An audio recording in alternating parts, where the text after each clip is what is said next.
of the Bank for International Settlements Audit Committee and the Consultative Council for the Americas.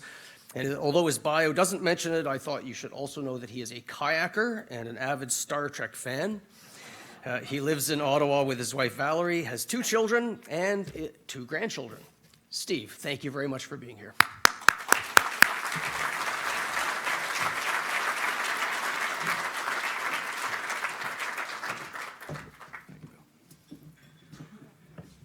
Well, thank you very much, Bill. And I don't know if it's necessary to remind everybody that I'm a grandfather, but there it is. It's out there. It's a real privilege to be here with you tonight. The C.D. Howe Institute is a legendary name. I mean, I had to read C.D. Howe publications when I was in school, and they're still required reading. So I figure it's a real privilege to be asked to give this particular lecture. Down to business. How about those Red Blacks, eh? Yeah, Red Blacks, go. Yeah. Anyway, seriously, down to business now. I managed to be driving by BMO Field at exactly the moment when the game was won last night. I was on my way to Toronto last night from the airport, and I was driving by, and I was looking on my iPad to, how's the game doing? And, it's 1st and 10, and it's 2nd and 10, and then I thought, it's 3rd and 10, and then we were just going by the field, and all the confetti went up, right? So I was there I was there. I was there. So anyway, so look, some cliches simply never die. Now, the last time that the number of Canadians employed in the goods sector exceeded those working in the service sector was in the mid-1950s. For about 60 years now, growth in services employment has persistently outpaced employment in goods production. We've been much more than a nation of hewers of wood and drawers of water for a very long time. And yet that cliche lives on. The same story of an expanding service sector is played out for all advanced economies. But that does little to allay an emerging sense of unease about the economic forces that are at work.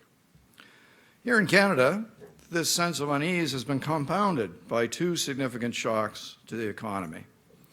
The first was a steady loss of export capacity in the years prior to and in the wake of the global financial crisis. Our export recovery since 2009 has been impressive, but it remains incomplete, as at least $30 billion worth of export capacity was lost in that process, and competitiveness challenges continue. The second shock was the sudden drop in resource prices, particularly for oil, which represented a significant loss of income for the nation as a whole, something in the range of $50 to $60 billion per year. Now, together, these 2 shocks have created an $80 to $90 billion hole in our economy. That's more than 4% of GDP. And, of course, they have set in motion a complex series of adjustments. So it's natural to wonder what will replace the economic losses due to these shocks. Where will the new jobs be created? Now, these are very difficult questions, so it's no wonder that people are worried about the future, particularly those who are employed in the goods sector.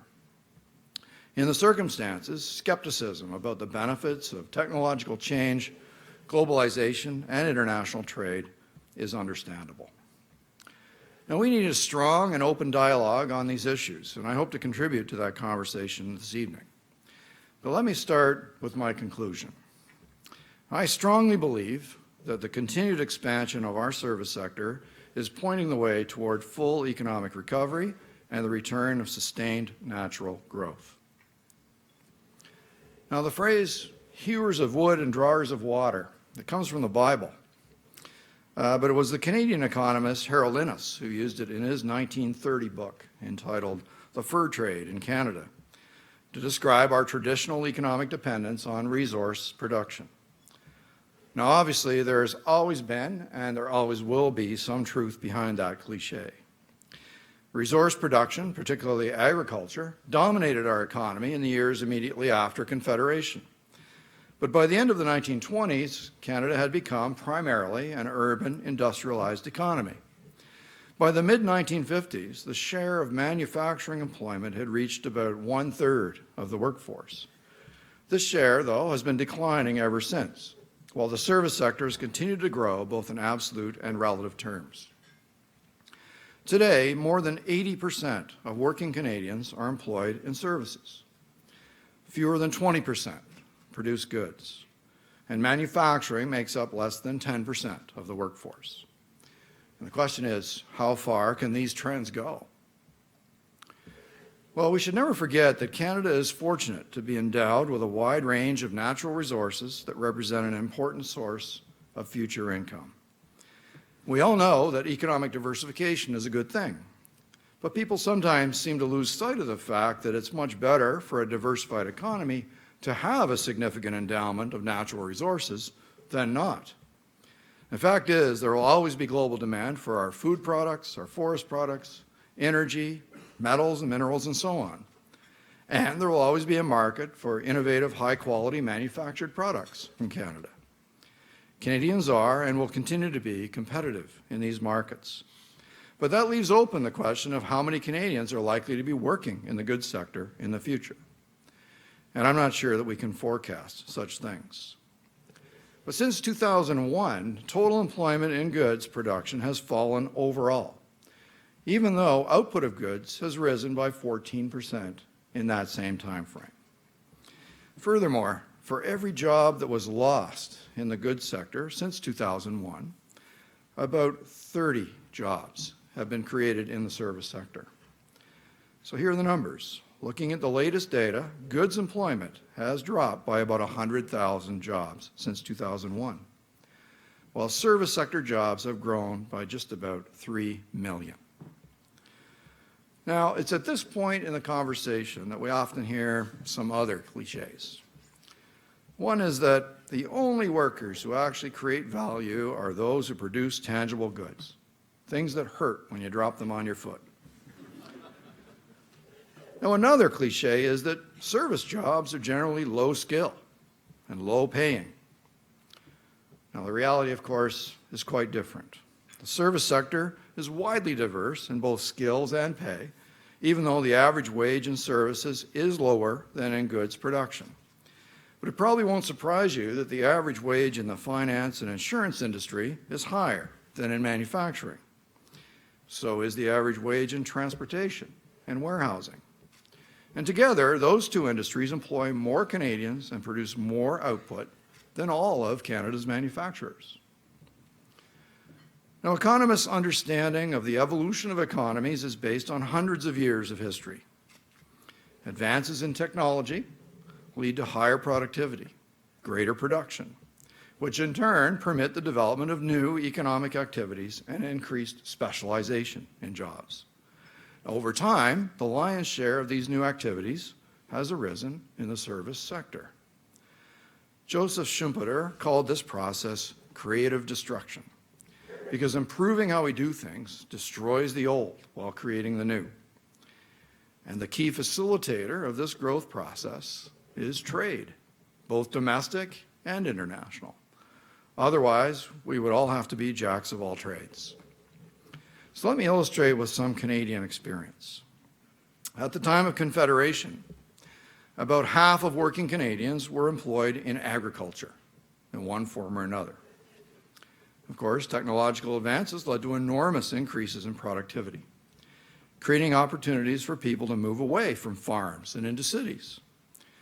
New technologies, coupled with the newly available workforce, sparked the creation of whole new activities both in manufacturing and in services.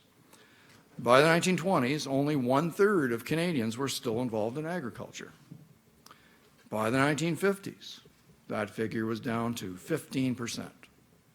Today, it's less than 2%. And yet, agricultural output today is more than 3 times what it was 80 years ago. Clearly, agricultural employment fell because technological advances and scale economies allowed for greater output with fewer employees. And this freed up the labor that allowed for the industrialization of Canada and fueled the development of our service sector. Now, that same process is continuing today with the decline in employment in goods production. New technologies, automation, robotics are allowing for higher productivity and output with fewer workers. Canadian factories are about 5 times more productive today than they were in 1955. This means more output per worker. It doesn't necessarily mean fewer workers. Indeed, improved productivity is essential to compete internationally, which is itself essential to maintaining or growing a business. In other words, without increases in productivity, the business itself, and possibly all of the associated jobs, can be lost. So this is the creative destruction process at work. Specific jobs lost to automation are gone. Exporting companies who closed their doors in the wake of the global recession in 2007-09 are unlikely to return. Rather, surviving companies will expand, and other new companies will grow in their place. Now, of course, I'm oversimplifying the matter. The real world is far more complex than our economic models suggest. Even the distinction between goods and services is a blurry one. Let's consider the smartphone in your pocket. Sure, its manufacturer used circuits and wire and plastics and other materials to make it.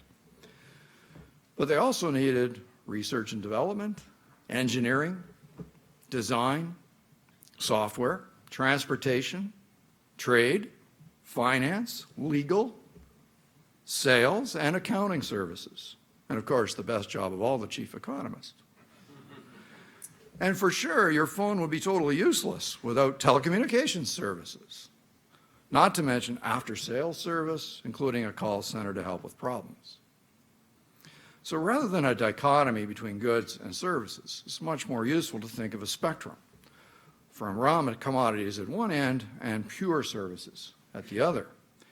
And in general, the further up the value-added chain the manufactured product, the more services are embedded in it.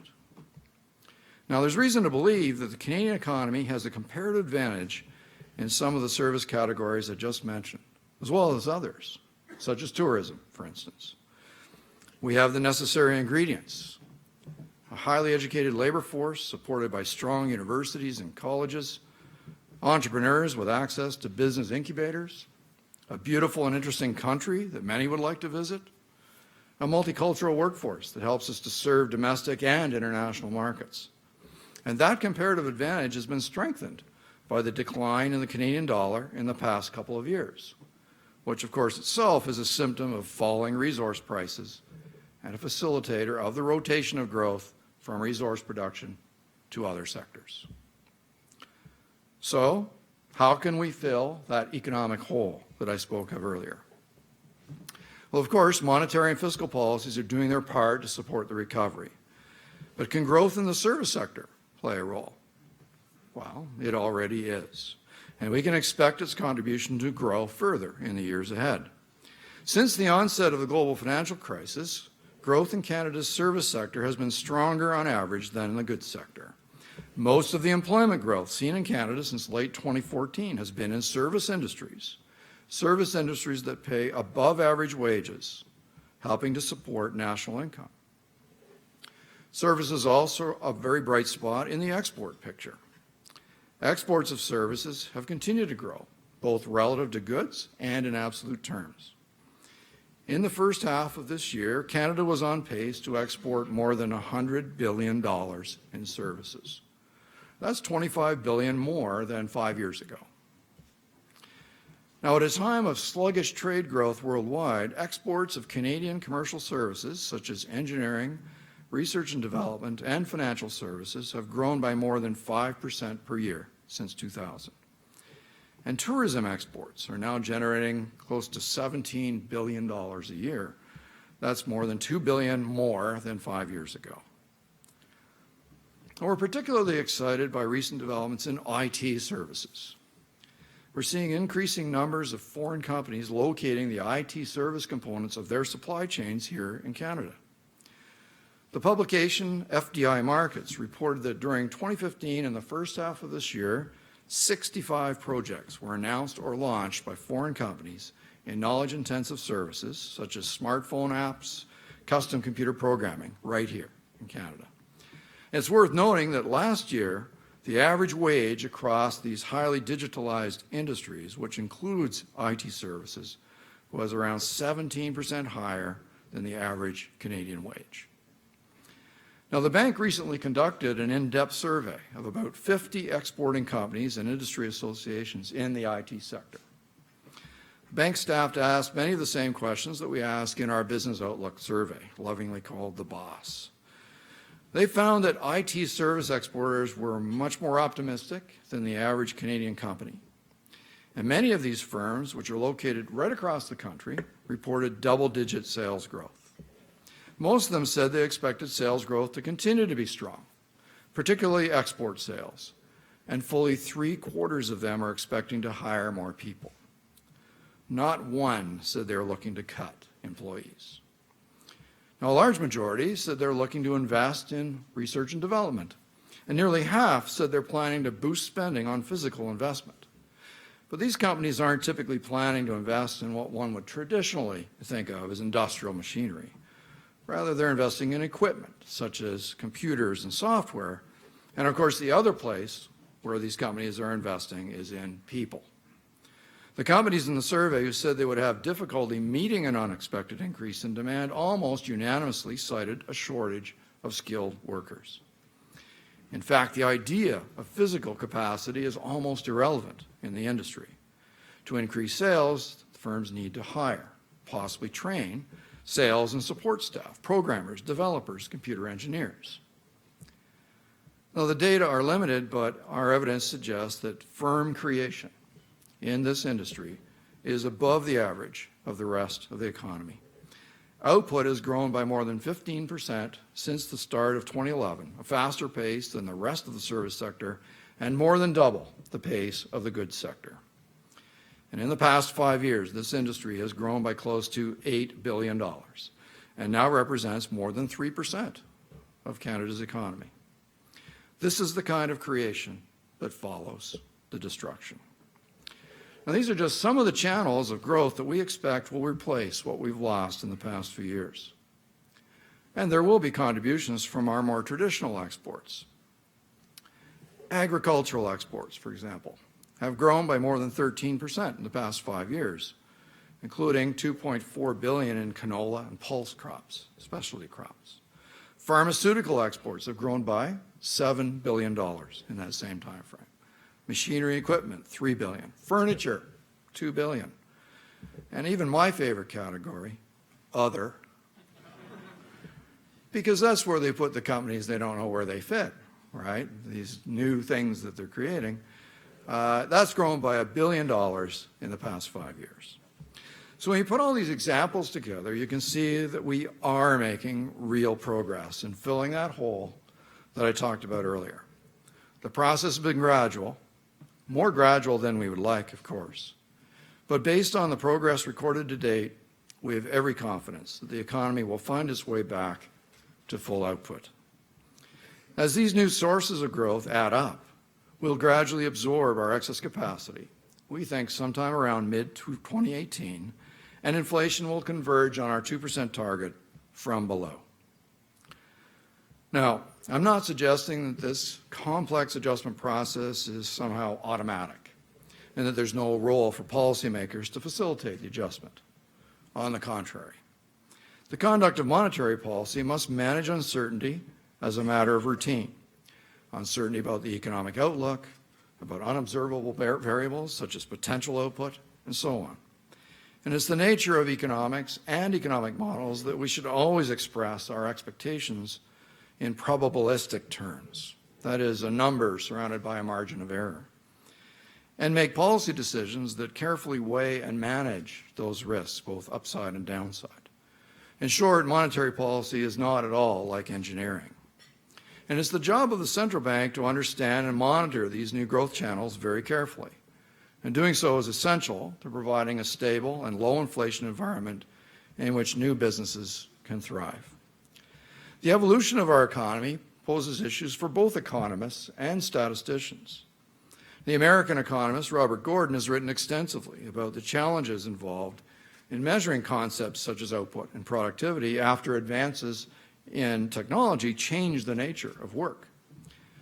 Statistics Canada is devoting a great deal of effort and resources to these challenges, and I have no doubt that we will have the best data possible. In terms of economic models, it's worth considering whether the relationship between inflation and economic growth could change as the economy evolves. Certainly, the whole concept of an output gap is gradually changing as services capacity depends mainly on people and skills rather than industrial capacity. And some parts of our old industrial capacity could become redundant in the face of major structural changes. The concept of investment is clearly shifting away from plants and machinery toward human capital. Even the concept of inventories is changing. And economic models are just that, highly simplified constructs meant to capture the broad behavioral linkages in the economy. And at the bank, we're in a constant state of model redevelopment, adapting to the evolution in the economy. The economics profession needs to be thinking hard about what the next generation of economic models will look like, because it can take a long time to make a new model operational. From a broader policy perspective, though, we need to develop new ways to help people cope with technological and structural change in order to improve our economic performance over time and to allay the economic fear and skepticism that we're seeing across the advanced economies. Historically, technological advances have always meant disruption as well as progress, creative destruction, as Schumpeter put it. And while the benefits of the advances are spread widely throughout the economy, the costs of the disruption are concentrated among relatively few people. Now, I know that these issues lie beyond the remit of the central bank, but our policy framework does help to put such issues into context. Policies that improve the ability of people to adjust to the demands of the new economy will help raise our economic capacity, our long-term potential growth rate, and our productivity, and will make the job of maintaining our inflation targets that much easier. From the macroeconomic point of view, I can say that our economy is far more adaptable today than it has been in the past.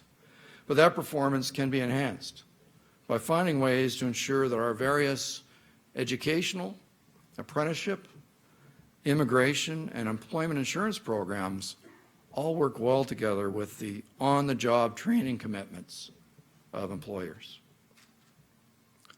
So allow me to conclude. The rise of the new economy in Canada represents the latest chapter in a very long story, the ascent of the service sector. Over time, this has been a good news story, with technological advances leading to rising incomes and higher standards of living. Every generation of Canadians has faced similar stresses and similar opportunities. It's obviously the role of policymakers like me to help people understand the economic forces that they face and the importance of technology and international trade to their well-being.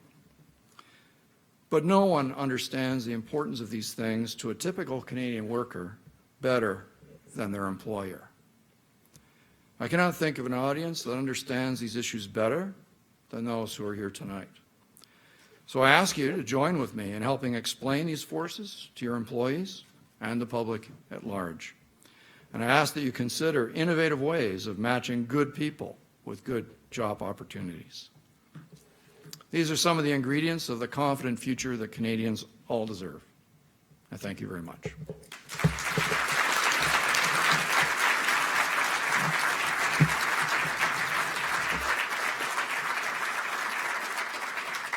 Steve, thank you very much.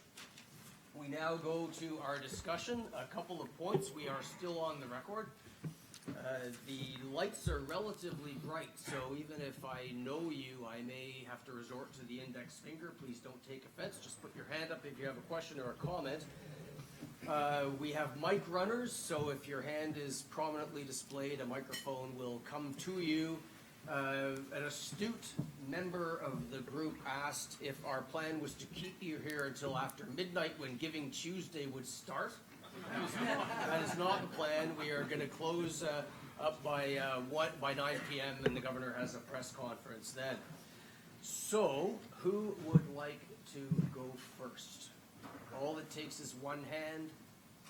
Either one will do. I see none yet. So, Steve, maybe I'll just, nope, we have a taker over here. Okay.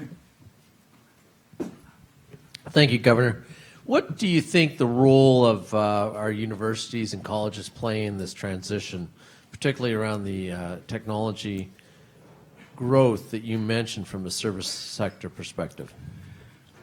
Well, it's a role they already play very well, but I think that what I'm arguing for is perhaps a little bit of a shift in the balance between who's responsible for learning, the university or college versus the employer.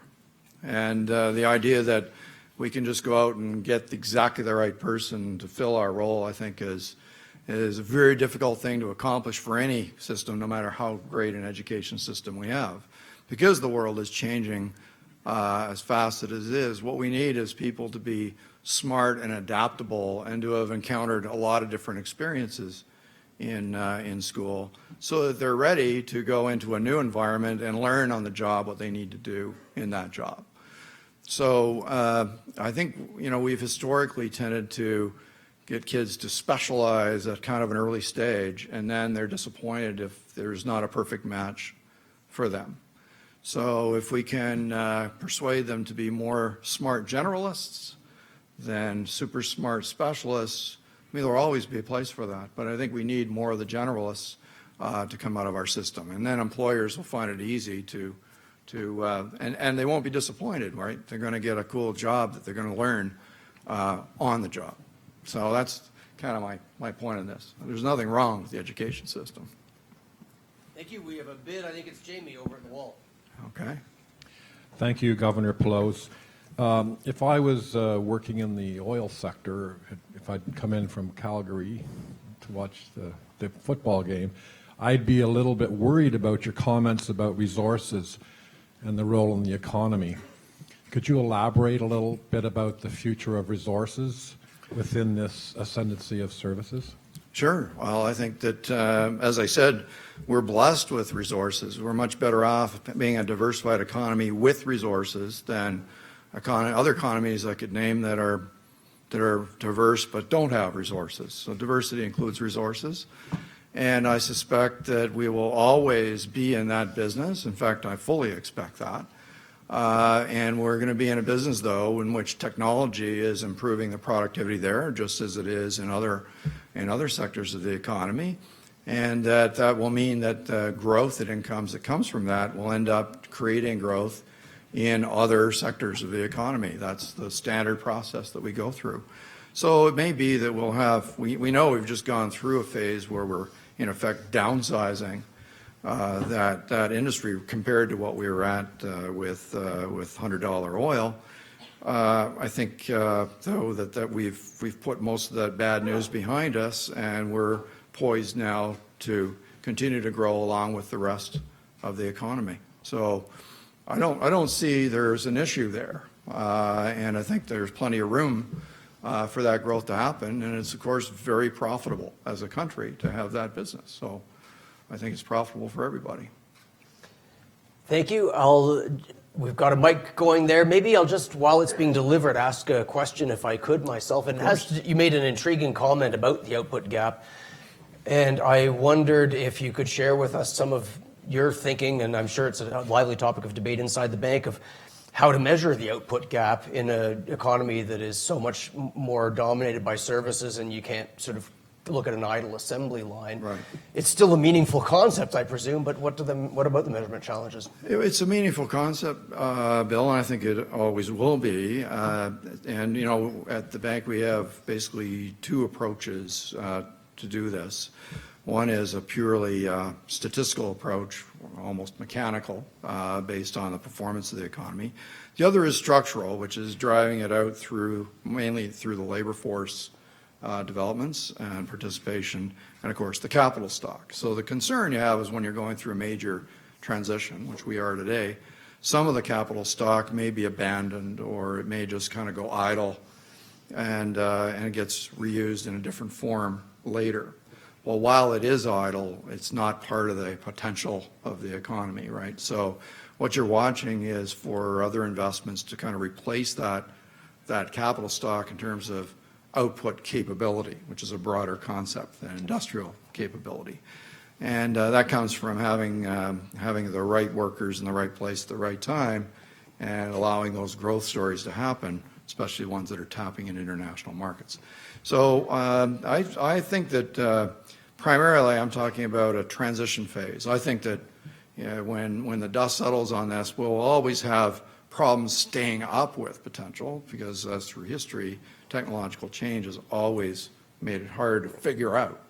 There's always that challenge, but you have other methods to kind of do checks and balances against it. But primarily when there's a major change happening, you go through this disruptive thing. So an anecdote, I was talking to someone recently who worked a long time ago at the Electrohome factory in Kitchener. And I was familiar with the story a bit because I remember buying an Electrohome television in 1978. I remember it costing $549. And I was thinking, well, that's a lot of money today, right? And so what happened with that story was JVC, offered to put new innards in them, and they were still working on the wood, and they made the Electrohome TVs with JVC interiors. And eventually they became so good that they didn't make any money on the service.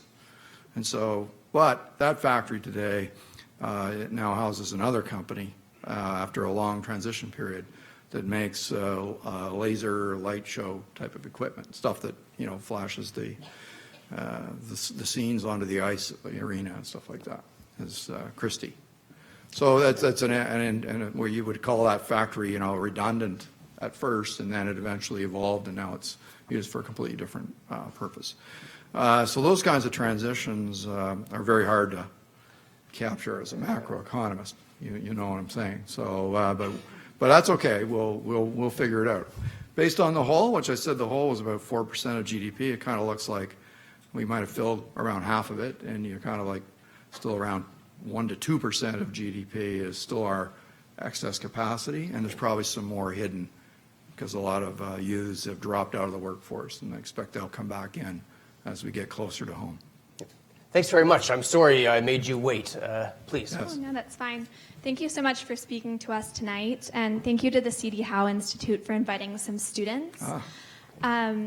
Listening to your speech, I feel quite a bit more optimistic about the future of jobs, especially for young people, but I feel like quite a bit of my generation feels pessimistic or anxious about the future of Canadian economic growth. Right. I was wondering what the Bank of Canada is doing really to ensure people about the future of economic growth and job creation. Sure. It's interesting as you posed your question, you reminded me of, for some reason, you reminded me of 1974. Because I graduated high school in 1974, and that's when I gave my first economics talk. That was the valedictorian at my high school. And I said, things were really tough in 1974, right? The first oil price shock, and there was a major swath of a big recession. Lots of capital stock became redundant, and so on. It was really bad. And so I know my graduating class were thinking it's going to be really hard to get a job. And I said, don't worry, these are just adjustments. I hadn't even taken my first economics course, and I just started in the University at Queen's. And so we were really pessimistic. Okay, and in 1981, when I came on the job market after my PhD, most of the people were pessimistic. And so this is not actually new. That's the main point that I'm trying to give here, is that we've encountered exactly these things over and over, but they look different each time. And you shouldn't be pessimistic.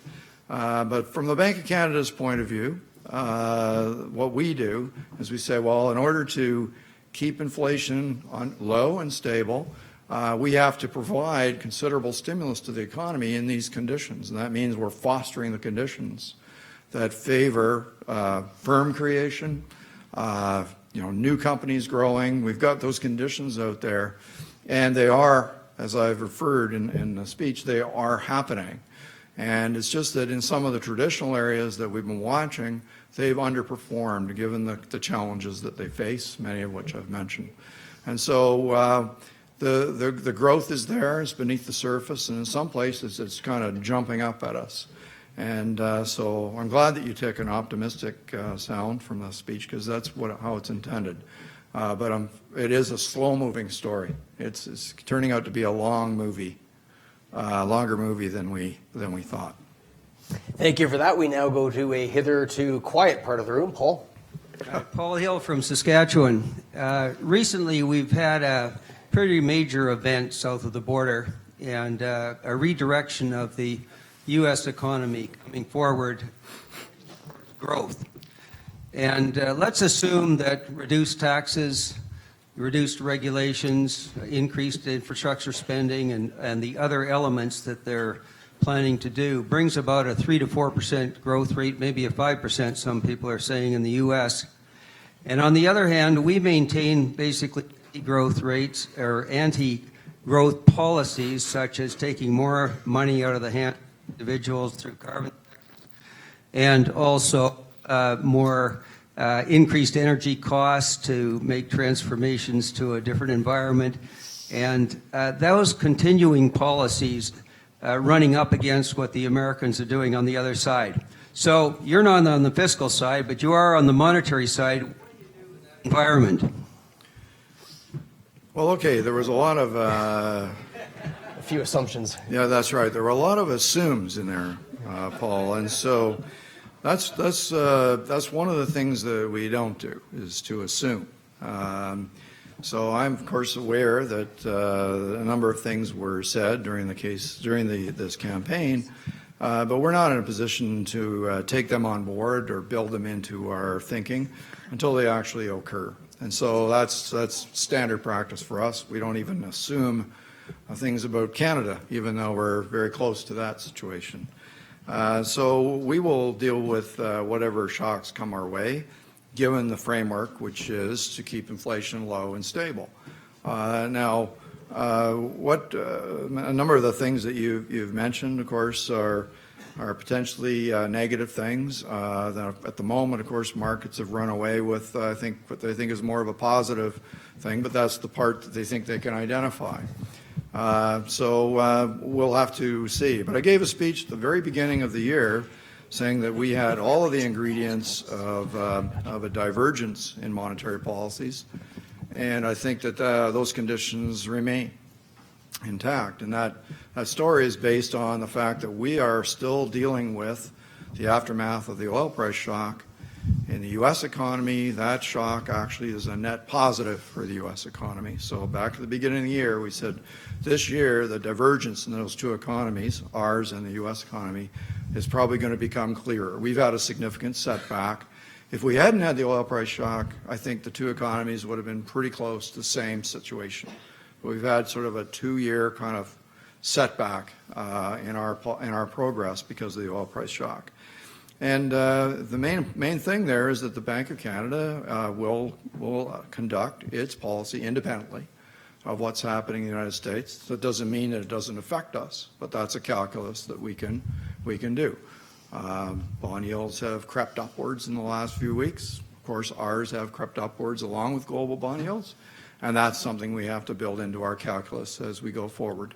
But I can assure you that the Banque of Canada can have an independent monetary policy appropriate to our conditions, and that's based on the credibility of that 25-year successful inflation target. That gives people a lot of confidence that that's where we'll be, and so you have the freedom to adjust to things like the oil price shock, whereas in past episodes you might not have been able to do that if expectations weren't so well anchored as they are today. So let's just say that with that framework we'll be doing our job while my colleagues in Washington do theirs. Thank you. We now go to John. Thank you very much. I'm John Weeks with Bennett Jones, and I was Canada's chief NAFTA negotiator. Yes. Thank you very much, Governor. I wonder if you could say a few words about the role you see for sales by foreign affiliates of Canadian companies and the development of Canada's new economy. So that's a pet project of mine. I don't know who got you to ask that question. It's a fantastic question. Oh, you read my speech in New York. Okay, so there you go. Today, so the model of Canadian companies operating abroad and generating revenues directly abroad as opposed to exporting from Canada has been a highly successful one and has been growing much faster than traditional trade has been growing. Today, sales by Canadian-owned foreign affiliates are about the same size every year as total exports from Canada. So it's like another $500 billion economy, Canadian economy, out there. And many of those companies doing that are companies in the service sector, and it's not always, but there's lots in manufacturing too. But in the service sector, it's often the case that you need to deliver your product, if I can call it that, face to face. And so there's a big advantage to being present in the market where you're actually delivering and providing, of course, a follow-through service with the client. And so, while for sure financial services, are exported in that form, that's a really big contributor to these numbers. But also engineering, professional services, and of course the IT type services that I talked about. So you're close to the client, you deliver the services, you're earning a check, it goes to head office. That's an export of Canadian know-how. So that's in some cases, a more convenient way to do trade. It's kind of a substitute for trade, or in some companies it can be a complement. So they may have a manufacturing operation abroad. I know a company with manufacturing facilities in Scarborough and in India. And so when they get an order, some of the parts are made in India and other parts are made here. And it depends on where it's going, where it makes most sense to do it. But it's the two shops have very similar equipment, very similar skill sets. And so they can optimize that way. And it gives them a presence in a very key market, with a lot of demand. So that foreign affiliate sales model is working well. Our data aren't very good, so you should be writing letters to StatScan and saying, let's increase our effort on those because they're annual and they're slow, because it's really hard to assemble those data. It's much easier to track the things that you can drop on your foot than it is to track all these things. Nevertheless, the best data we have suggests that it's a really big number, another entire Canadian export economy operating abroad, and a very successful model. So thanks for your question. Whatever it was that inspired the question, it was a dynamite question and a great answer. Thank you. We now go over here. Yes, please. Governor, thank you for your remarks tonight. I want to go back to some of the questions and discussion that have just been occurring, particularly around the output gap and the closure there and the divergence of monetary policy. We know ahead of the last NPR that you were considering a cut to the policy rate going into that. Earlier today, you had mentioned that they would take a significant shock in your remarks on Bloomberg to have another cut. I'm just curious if there's anything that's changed there and what that bar to further monetary policy action or further divergence might look like.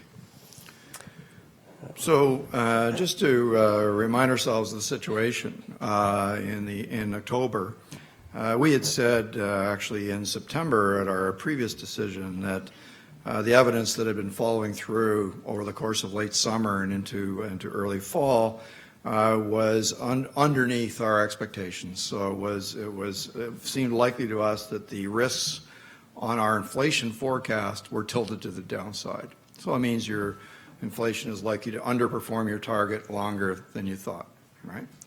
And by October, we were clear that yes, that risk had materialized.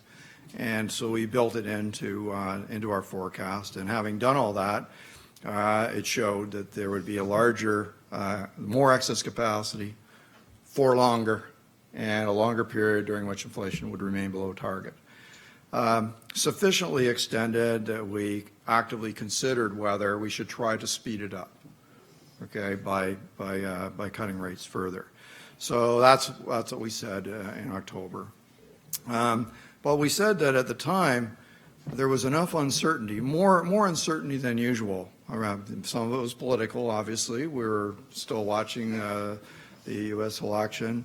We had just enacted some new changes to the mortgage system We were waiting to see the evidence of the government's fiscal action taken earlier this year. So these sources of uncertainty were significant enough that it kind of widened the tolerance zone for us. We said, you know, look, if the model tells us that we can get home around the middle of 2018, that's okay. Okay, because we're sufficiently uncertain about just what exactly the forecast is telling us. And so what I said today was that uncertainty is still present. It's only been a few weeks. The fact that you've finished the U.S. election doesn't mean that the uncertainty has gone away. There's still uncertainty, business uncertainty to people. And so we need to still monitor that and the other things that I talked about. Well, we have hardly any additional data since then. So that the situation really hasn't changed much as far as I can see. But we are fortunately getting our national accounts this week, so that's a pretty big data point, 4 times a year. We get tomorrow, we get exports of services, right, to StatsCan. We should have those every month instead of once a quarter. And so those are big data points for us, and so that may help us bring it into focus. Certainly helps you check your narrative on several key points from those data points. And so that should help us understand things better, and so we'll have something more to say next week, which is our next interest rate decision. But what I was saying, which you sort of quoted, was that when there's that much uncertainty, it requires a pretty big shock, something like the oil price shock, so that you are clearly knocked off target. Right? So that's what I was saying today. I wasn't referring to, you know, a specific analysis of the current situation. The current situation is a fuzzy one, and the more information we get between now and decision day, the better. And anyway, I hope that helps you. I hope it helps everybody, actually. That's good. Good question. As a member of the National Statistics Council, I'm taking careful note of all the things we should tell StatsCan to do, but in the economic and fiscal update, I heard we're being abolished, so we'll have to pass that torch to someone else. I haven't seen another hand up, so I might just ask, if I could, about one data point that doesn't seem to change, and that's inflation expectations over the medium and long term. Has the bank been so successful at delivering 2% inflation that there's now no information in that? Have you been almost too successful? Well, I don't think there's any such thing as almost too successful. Okay, so let's start there. So successful. So successful, but I think 25 years of that is a long time. You got a whole generation of people that haven't known anything different from approximately 2% inflation. Most people that you talk to don't even know what the inflation rate is, but if you ask them, they say, "Well, I guess it's around 2%." But they wouldn't know that it happens to be 1.5 or whatever, right? So they don't track inflation. They just live in a world in which they think 2% is something they can count on, and that's that credibility, hard earned. It's really beneficial. You see other central banks having to scramble given the shocks that we're being hit with, and in our case, we've had the flexibility to be able to buffer the economy from some of those shocks. So I think that's all very positive, and that success, it all happened long before me. So it's an accumulation of credibility that we treat very preciously. It's ours, and we'll always work hard to maintain it. Thank you. Raza, we'll go to you first because you have a microphone. Mohammed, then we'll deliver one to you. Sure. Governor, just a quick question on housing. We haven't talked about it, and I thought I'll quickly ask, given some of the banks have recently increased their rates, what's your view about the current state of housing in Canada, especially in Toronto and Vancouver? Yeah. Well, there's certainly no generalities I can offer. The housing market has been a major contributor to economic growth throughout the post-crisis period. And because that period is stretched out much longer than anybody expected at the time, the usual side effects of a monetary policy are always present. If there's a shock to the economy and the central bank cuts rates to keep inflation on target, that encourages some people to borrow and buy a house before they otherwise would have. And debt goes up. But we never, in the usual model, in the usual situation, we don't talk about it. It's just a side effect. That's life. But in this case, of course, it's gone on year after year after year, so those debts begin to accumulate, and so the vulnerabilities of the sector to shocks grow, and that's our financial stability risk that we concern ourselves with.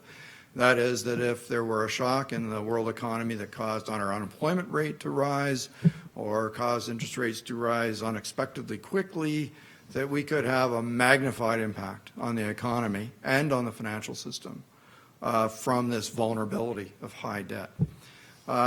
Associated with the high debt, of course, is strong housing, more pocket-wise as opposed to general. Housing market is healthy in general, but very hot in both Toronto. In Vancouver, we seem to have had a little bit of a cooling off, which, by the way, began before any of these later policy changes. It seems to have been more the product of very high prices where people began to lose their faith that prices could continue to rise at such high rates. Perhaps some of that was extrapolative expectations, and it's kind of eased off. The future of that still remains to be seen. We've put in place some new policies which will have some effects on decision-making in housing. You know, a significant percentage of people who qualified for a mortgage in the past 12 months will not qualify under these new underwriting rules. That's a really important change. But how that all shakes out when demand is obviously very strong in both the Greater Toronto and the Greater Vancouver areas, demand is apparently stronger than supply. You know, so that's what causes prices to go up. So we're not making any predictions about prices, but for us, the main thing is that the underlying vulnerability of that debt stock is mitigated through these rules. What it means is new underwriting will be even more solid than in the past, and that means that the quality of that stock of debt will be improving through time and make it more resilient to a shock from outside. And that's what we're about. It's about the stability of our system and how it could magnify shocks from outside. Try to keep that under control so that we can continue to pursue the right kind of monetary policy that will get us back home, we think, by around the middle of 2018. Thank you. Mohammed, please. Mohammed Danani from Hill and Knowlton. Governor, at the beginning of the year, you talked about expanding the bank's toolkit, and you explored the idea of negative interest rates. Mm-hmm. Has that particular tool been packed away for the foreseeable future, or is that still handy? Now we're getting close to Wednesday. Yeah. So I'll tell you what. The day I put that toolkit away and pack it away, I'll let you know, because that'll be a happy day. Okay, but I think we all know that we sit in a place where we're vulnerable to new shocks. This expansion is mature. The possibility that we would have another downturn in the world economy is present. We're not predicting one. We see no signs of it, but we need to be ready for whatever that next shock might be. And given that we start with interest rates at 0.5%, we need to be ready for the possibility of needing additional tools because we only have half a point of room to maneuver. And this is why during the renewal of the inflation target agreement with the government, the question of whether inflation target should be a percentage point higher was taken so seriously. If it were, then nominal interest rates on average would be that much higher, would give you more room to maneuver when there were shocks like that. That would be preparing for a future rainy day, of course. But in the end, we concluded that the additional unconventional tools that we have in the kit gave us sufficient flexibility that we could react to a negative shock, and that therefore it wasn't worth it to pay an inflation tax every day for the rest of our lives and our children's lives, for the off chance that this might happen again when we have other tools that we can use instead. And so that was how we reached the conclusion of sticking with 2%, good old faithful 2%. So no, they're not put away. Negative interest rates, LSAPs, or large-scale asset purchases, or QE as it's often referred to, those tools remain there. And of course, in other central banks, what we're doing is gathering experience with those tools so that we understand them better. 10 years ago, they were purely theoretical. And now they're much more real, and we've seen what they can do. So, yes, we're prepared to use them if that's necessary. We have time for one more. I do have one myself, but I want to let anybody else get in. If not, oh, yes, John. Uh-oh. I believe you gentlemen know each other. I believe. Yeah, Steve, I thought I'd take you off interest rates. That'd be great, John. Yeah. Just kind of a comment on what you were saying. There's a demand element as well. The income elasticity of demand is biased towards services.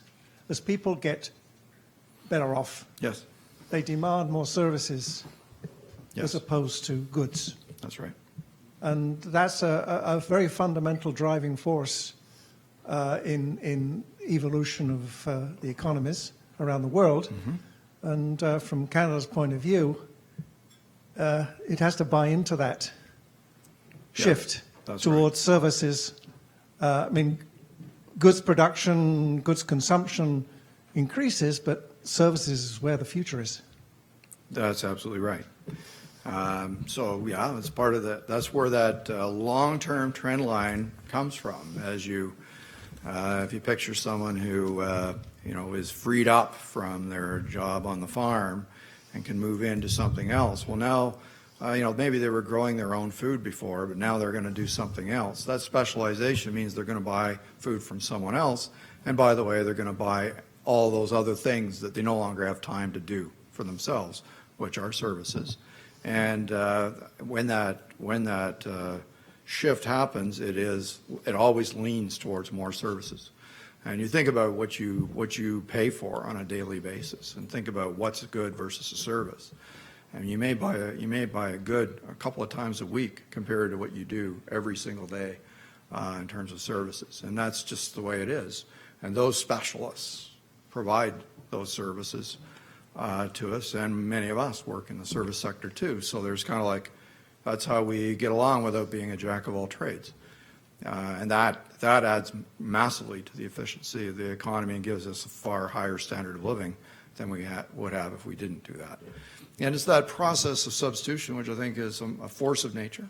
I think that's really where you are, John. It's a force of nature, and you must, if you have a force of nature, well, you embrace it. And what you do is you optimize around it as opposed to hoping for a way for it not to happen. Because I think preventing it from happening is a recipe for a lower standard of living for everybody. So that's a good point. Thank you, sir. And thank you for taking us off of interest rates. Yes, thank you. Gold star.